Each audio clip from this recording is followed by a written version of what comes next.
So hi everyone. So I'm not sure why when I change the view, it keeps going to the participant. So I'm just going to keep it to gallery for now.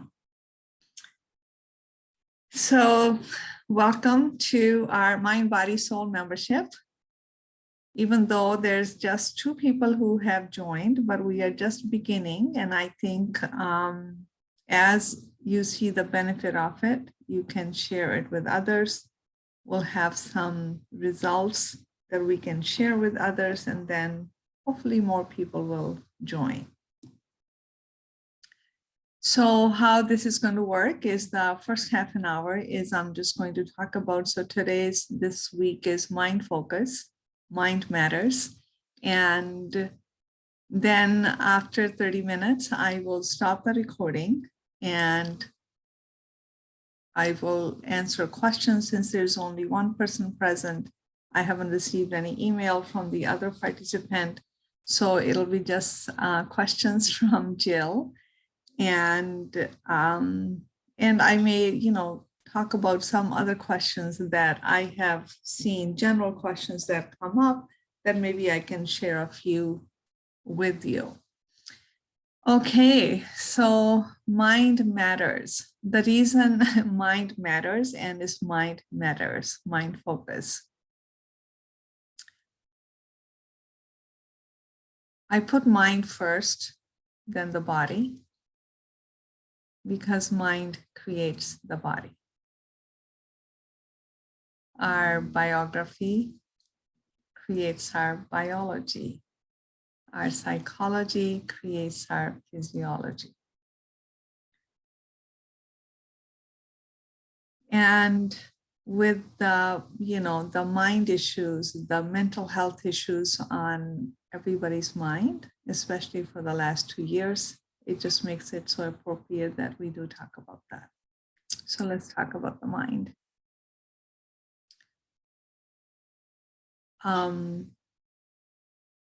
How does the mind even, it's the formation of it?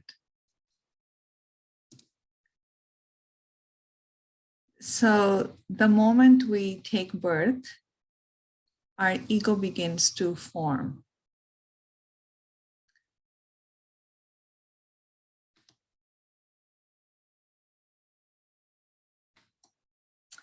Our ego begins to form. So the ego begins to form because it experiences this huge separation from the creator being the mother. So when the child is separated from the mother, it thinks something bad has really happened. It must be my fault. Why did I do whatever I did, whatever I don't know what I did, that I got separated from the comfort, the safety of my creator? So the ego begins to form. It focuses on me. I am the cause of what happened to me. I am the cause of this separation. And as we develop into toddlers, the chakra system, from the root chakra, we come into the sacral chakra, which really the root chakra is one when it begins to break into duality. So we begin to experience me and you. We understand ourselves when we see others. So when we see others, we know we are not them, we are separate from them. Then we begin to see the colors, the black and white, different colors.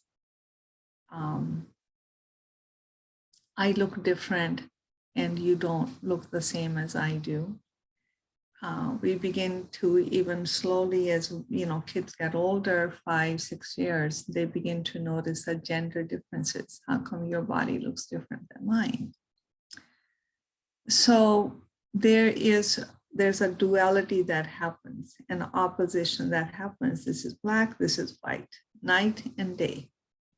From the very birth, we are taught, and we taught our children, this is good, this is bad.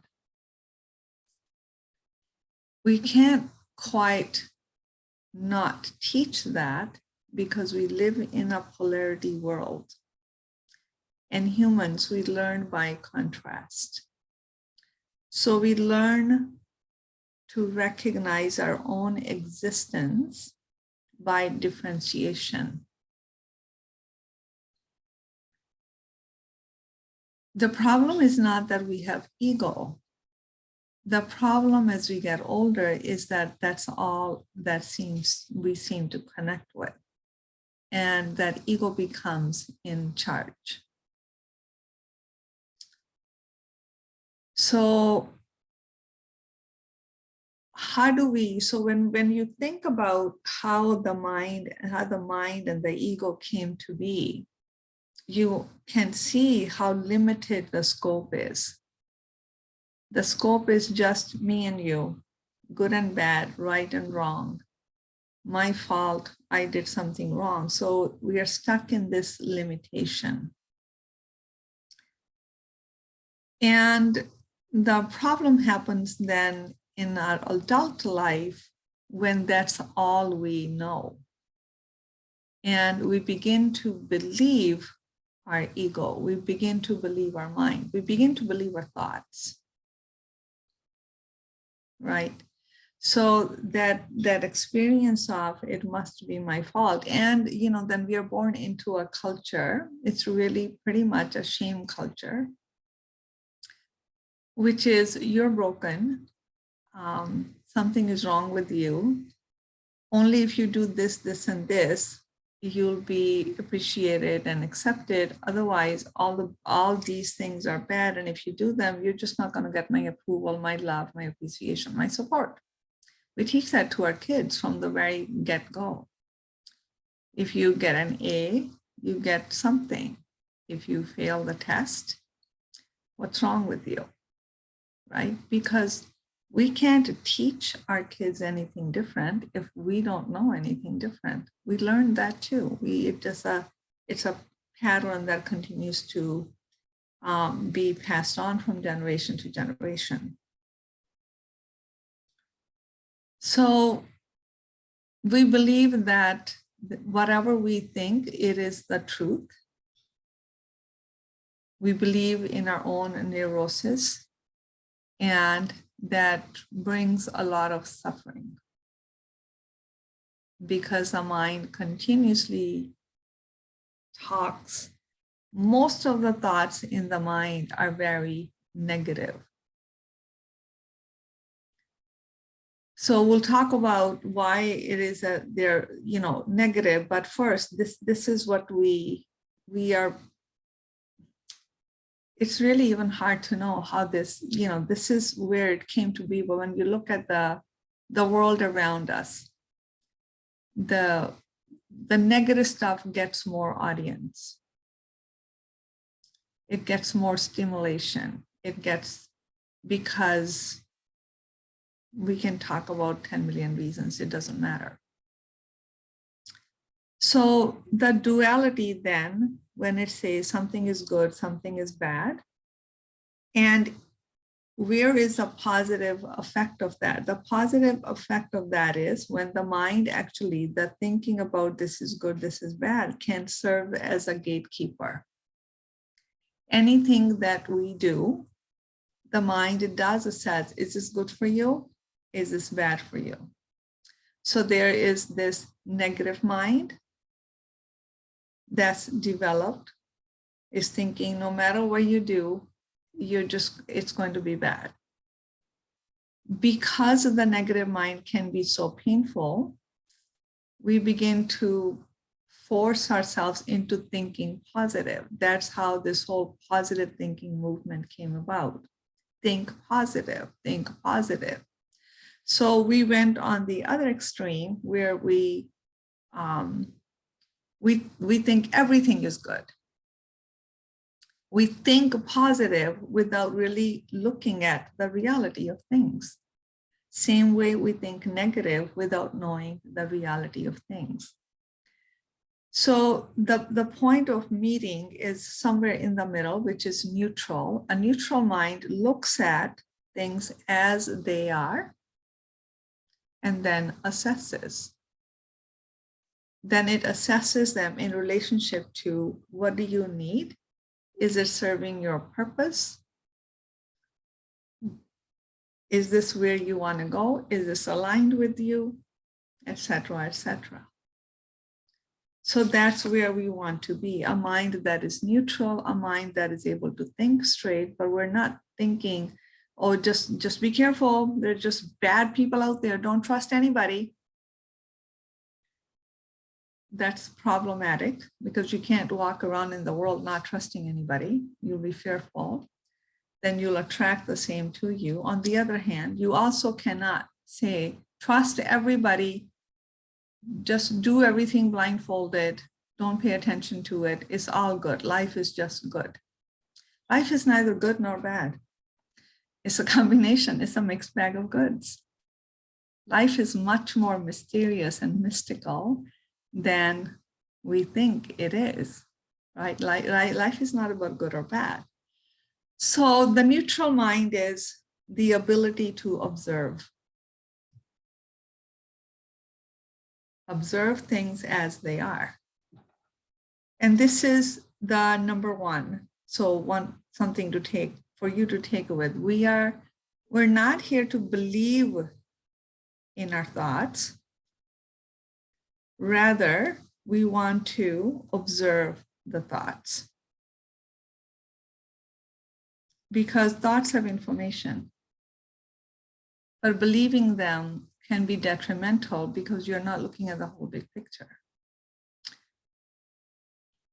So think of the thoughts as waves in a water stream, or actually it's the stream itself. You're sitting by the bank of the river, the stream of water just going. Any point that you sit at, the water that passes before you is never the same water because it's moving. Same way, our thoughts continuously are changing. So the reason to observe the thoughts, you observe the activity in the mind, so we understand the nature of our mind. We have a mind, we must educate ourselves on what it is that it is doing. So if we begin to observe the mind, we may come to know that most of the thoughts are repetitive.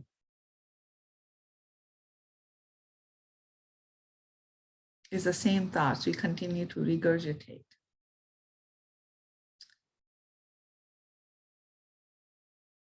One of the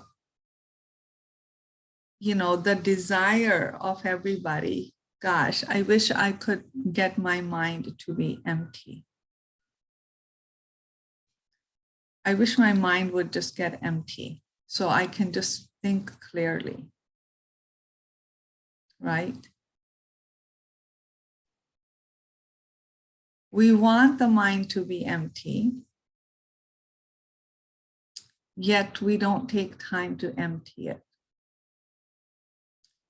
The practices that we use many times to empty it is to tell ourselves, don't think that. It works for a little bit. And actually, when you push away, when you say, don't think that, it's like me telling you, don't think about the color red. We are going to think about the color red. So we teach the mind in a negative way. Don't think about the color red. So it's like, you got something to me to catch on to. So I'm going to think about the color red.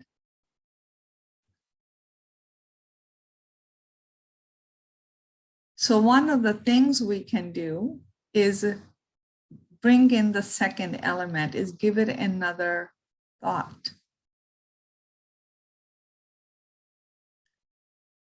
Let's think about the color blue.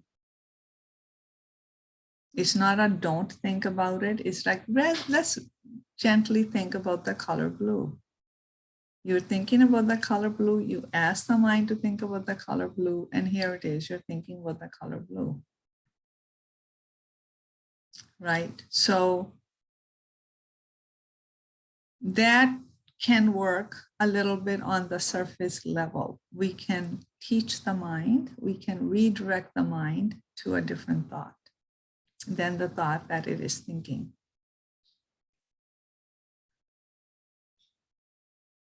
So that's where the positive thinking, all of that can come in handy. But the mind thinks, I think, I don't know how many, like 1,000 thoughts. I'm just throwing a number that is big per wink of an eye. Say if it thinks 1,000 thoughts per wink of an eye, 999 of those thoughts go into the subconscious garbage bin. The mind says, I don't know, nothing is happening my way, whatever, like, I just feel hurt today. How come she really doesn't pay attention to me? And all of them got gathered and nobody invited me. And, I've got to do this work. What am I going to say? Should I do this here? Should I do that here? What am I going to eat for lunch? God, I don't feel so good today. I missed my exercise. And maybe tomorrow or whatever. You see the thoughts, the inner chatter. All of this, thoughts are coming, they go into the subconscious garbage bin. So the subconscious is now registering every tiny little thought. It's kind of a pain in the butt thing, the subconscious. It does not let go of anything. Everything goes there. And we think nothing of it. We're like, oh, I'm not thinking about it now. But what about all the thoughts that you did think? They did go somewhere. They're in your subconscious.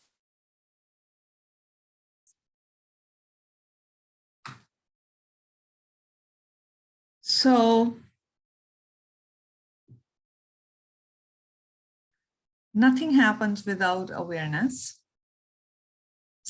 Many times when you tell people that, you're thinking the same, what is it that you're thinking? They don't know. I don't know what I'm thinking, because we never really observe the mind. So the practice is, a simple practice is to observe the mind. How do you do that? So that's one practice that I like you to start, is 5 minutes, 1 minute, 10 minutes. Sit and do nothing. Simply close your eyes. There's no mantra yet. There's no nothing. There's nothing to tell the mind. Simply close your eyes and watch the thoughts in the mind, much the same way you would sit in front of the TV screen and watch the screen continuously changing to tell your story.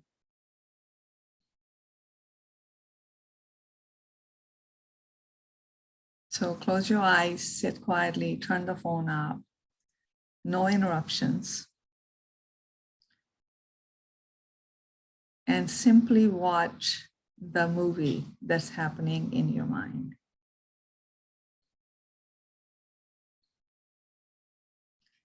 You're not controlling it in any way, shape, or form. You're not judging it in any shape, way, or form. You're not saying, oh, stop, I'm thinking bad things. You're not your thoughts. Just simply sit back like you're sitting on a couch with popcorn. Close your eyes. So this movie, you have to close your eyes for. The other movies, we open our eyes. So this movie, you close your eyes for. And you simply watch the thoughts that are coming in. And watch with amusement, watch with curiosity, like you would watch a movie. So observation. After the 5 minutes or 10 minutes, whatever you chose, take a notebook and a pen.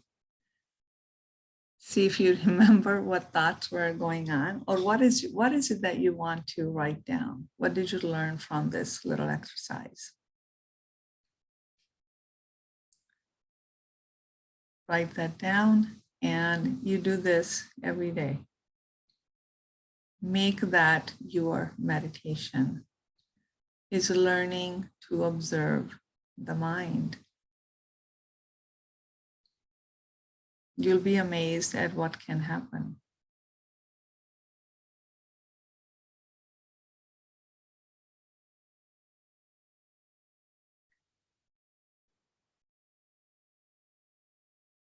So why it is important to understand the nature of the mind?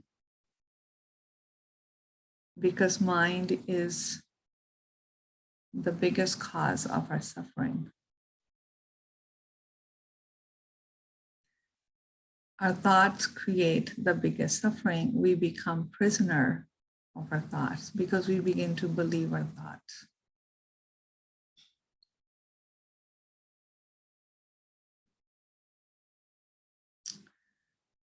And so thoughts, when we think about the thoughts, our head points, our finger will point to the head.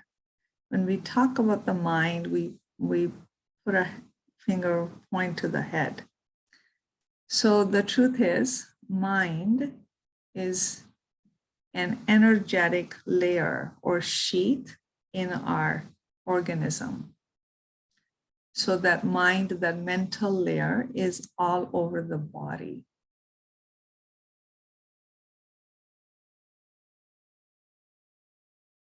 It's the brain that does something or sends a signal about those thoughts. So that's why we point to the mind. The mind is everywhere. The head is where we point to.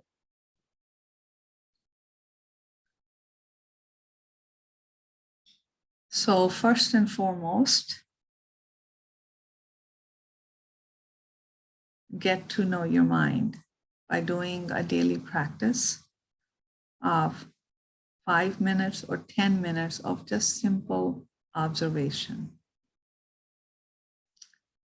Also, when you begin to notice a tendency for you to think, oh, bad thoughts, that I want to go ahead and fix them right now by saying, don't think those thoughts. Notice that tendency. Don't do that. Just notice the tendency. Because we're taught that. Don't think that way. Don't feel this. It's a little bit too late. When you tell somebody don't think this way, they think that way. There's a reason. There's a deeper reason why we're having the thoughts we're having. These are energies. Thoughts are energy. It's the energy that's swirling, trying to find a home all over the body. It hasn't found home because we keep closing the door. We keep shutting the thoughts out because we're scared of thinking certain things. So remember also, as much as we were taught that we are our thoughts, you're not your thoughts. In that sense, you're not your mind. But in order for us to get to that realization, we've got to understand the nature of the mind, because until we do, we become our mind. We believe our thoughts.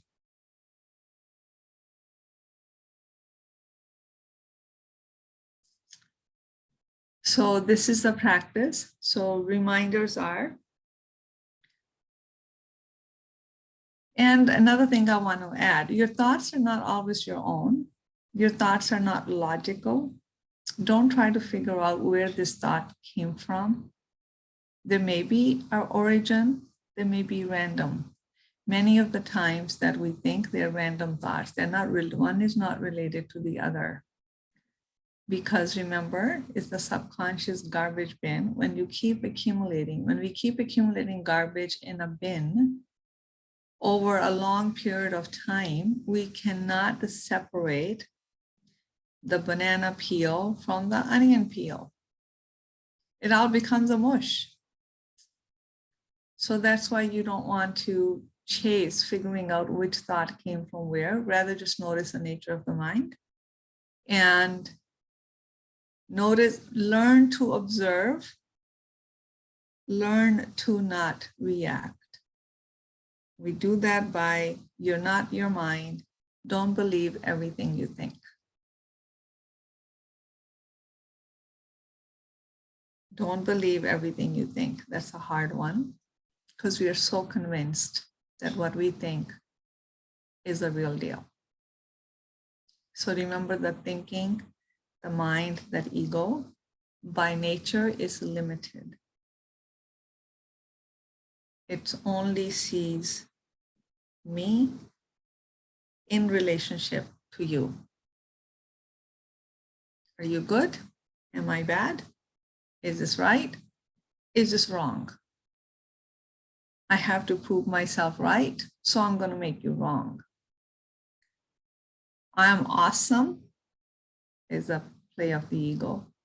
I suck is also a play of the ego because you're neither. You're much bigger than that. Okay. So find a journal that you can keep with you. This is a journal for your reflection, for your growth, for your healing. And you can't divide it into 3 sections.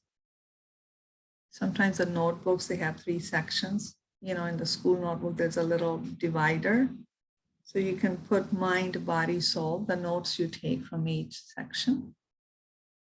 Or you don't need to, or you can keep the same journal. So this is a study. Be curious, be fascinated. If you judge, notice that. If you cringe at your own thoughts, notice that. If your thoughts give you a headache, notice that. If you're trying to change your thoughts, forcing them, notice that. It's a movie. Watch it with curiosity, fascination, excitement. So get a journal every day, 10 minutes or 5 minutes, whatever time permits. And you know, the truth is, we don't need to sit anywhere. You could be traveling. Well, if you're driving, don't do that. I take the subway sometimes in Toronto, so I can do that. But sit on your couch, sit on the bed, sit on the toilet. If you're in a meeting, you're running 5 minutes late. Somebody's 5 minutes late. There you have it. You got 5 minutes to be quiet and simply notice. So it's very easy because it's everything you need is with you. All you have to do is pay attention. Paying attention doesn't require time. It just requires our attention. Okay, so with that, so get started with that little tool, with that practice. So with that, I'm going to go ahead and end the recording.